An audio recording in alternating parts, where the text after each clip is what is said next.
Santali voice premier YouTube চ্যানেলের পক্ষ থেকে সকলকে ধন্যবাদ জানাই। আজকে আমি একটি অন্য প্রসঙ্গ এসেছি। আপনারা সকলে অবগত আছেন যে গত 22/4/2024 তারিখে মহামান্য কলকাতা হাইকোর্ট ডিভিশন বেঞ্চ রায় দিয়েছেন যে প্রায় 26,000 শিক্ষক শিক্ষিকার চাকরি চলে গেছে। এই প্রসঙ্গে এবিটির নেতৃবৃন্দ তাদের মতামত কি, তারা যোগ্যদের পাশে আছেন কি না, এই এডিআই অফিস ঘেরা অভিযানে এবিটির নেতৃবৃন্দ ঠিক কী বললেন, আসুন আমরা। ডেপুটেশন ছিল তো, ডেপুটেশন ও বিক্ষোভ সভা। আচ্ছা আমি এবার প্রশ্ন করছি, আজকে আপনাদের ডেপুটেশন কর্মসূচিটা কি ছিল একটু বিস্তারিত বলুন।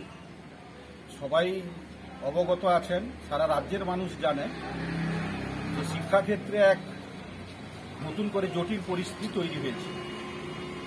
গত 22/4/2024 সোমবার সুপ্রিম কোর্টের নির্দেশ মোতাবেক হাইকোর্টের স্পেশাল ডিভিশন বেঞ্চ গঠিত হয়েছিল আমাদের রাজ্যের চাকরি ক্ষেত্রে যে দুর্নীতি হয়েছে, অযোগ্যদের যে চাকরিতে নিযুক্ত করা হয়েছে, এই বিষয় নিয়ে অনেকগুলি মামলা ছিল। সেই মামলাগুলি প্রায় 200-রও বেশি গত সোমবার 22 তারিখে মহামান্য কলকাতার উচ্চ ন্যায়ালয় থেকে যে রায় ঘোষিত হয়েছে, সেই রায় ঘোষিত হওয়ার পরে আমাদের রাজ্যে শিক্ষাক্ষেত্রে যারা যোগ্য এবং অযোগ্য মুড়ি মুড়কি দুটো মিলে একদম একাকার কাণ্ড হয়ে গেছে। এই কারণে আমরা নিখিলবঙ্গ শিক্ষক সমিতির পক্ষ থেকে সারা রাজ্য এবং একই সঙ্গে আমাদের জেলাতেও আজকে ডিআই মহোদয়ের কাছে আমাদের সমিতির তমলুক মহকুমার পক্ষ থেকে ওখানে ডেপুটেশন এবং বিক্ষোভ প্রদর্শন হচ্ছে। গতকালকে আমাদের সমিতির পক্ষ থেকে হলদিয়া মহকুমাতে এআই মহোদয়ের কাছেও একইভাবে আমরা ডেপুটেশন দিয়েছি।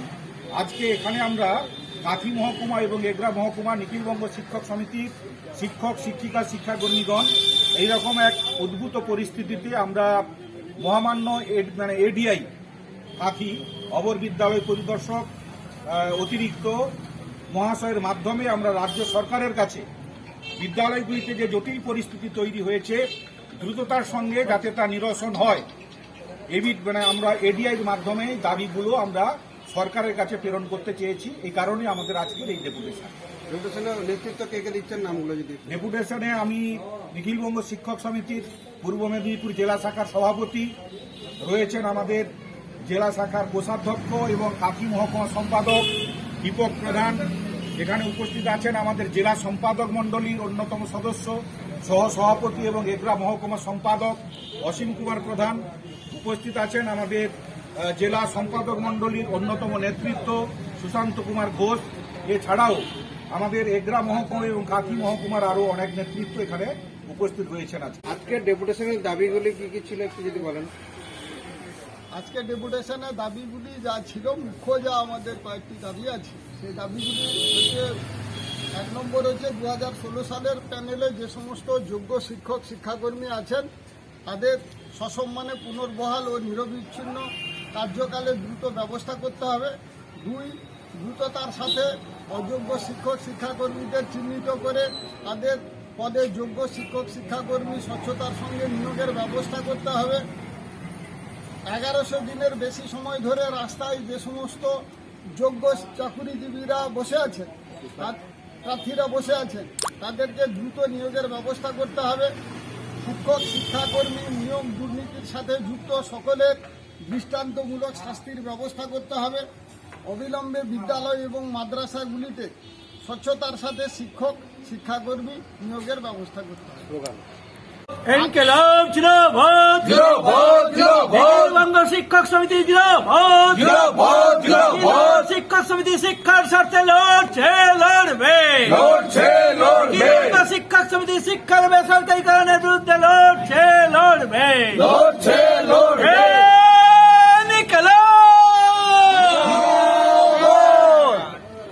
আগামী দিনে আপনাদের কোনো কর্মসূচি রয়েছে কিনা একটু যদি বলেন।